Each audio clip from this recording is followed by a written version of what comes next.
Hello guys, welcome back. Nanapod ko i-share nga ti. Kani siya kay during ni siya atong actual nga board exam. Grabe yung kaayo guys, na overwhelm kaayo kung maayo ato maong please. Control your emotions. I-control ginin yung pagka-overwhelm karon pa lang daan. Ayaw mong awat na ako. Inani ang nahitabo. Pag open pa lang sa general education, kay una man gid ang Gen Ed, ang nahitabo kay na-overwhelm ko sa mga questions. Kay ngano, gisayunan ko. Kay feel na ko, tanan ako gitun-an ng gawas. Nga na ba, ang nahitabo kay tungod sa ka-overwhelm, tungod sa na-feel na ko nga, sayon ra kaayo. Gipaspasan akong answer, gipaspasan. Dahil paghuman, tungod sa ka-overwhelm, wala na ko nabantayan nga ang pagbutang din nako sa general education nga word kay mali na ko pagsulat. Dili mao ako ang kanong gisulatan nako nga box. Grabe gid akong pagkataranta ato.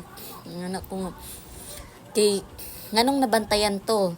Ang nakabantay pa gyud ato kay ang instructor or ang kanabitaw kanang nagbantay sa pikas nga room. Murag siya man gid to guro ang overall kay nagasuri man siya. Murag siya ang head at na time. Tapos grabe jud.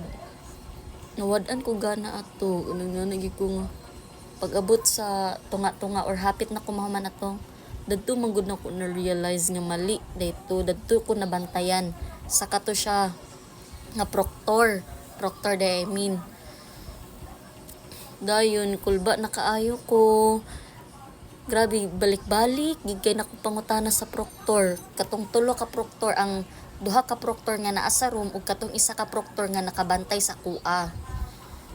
Ni mo to balik-balik yung pangutana, gipaningot ako maayo, ano ko, ma'am, okay ra gyud ni ma'am, ma-checkan ra ba gyapon ni sa machine, ni nana ba, ningon sila nga padayon lang ma'am, unya kay, ang akong utok, pag once gani na ay problema, mo program na din siya og negative nga thinking, mao gina akong problema, mo tukulba na kay ko guys, na nagyud ko nga, di nagyud ko makapasarani,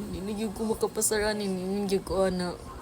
Ay nagyud tani nagtagad pa akong mama ug papa dito sa gawas, akong ate, akong uyab niya. Wala ra man din ni pulos tanan, mabagsak gyud ko ani. Grabe ka akong una-una atong nga time guys, grabe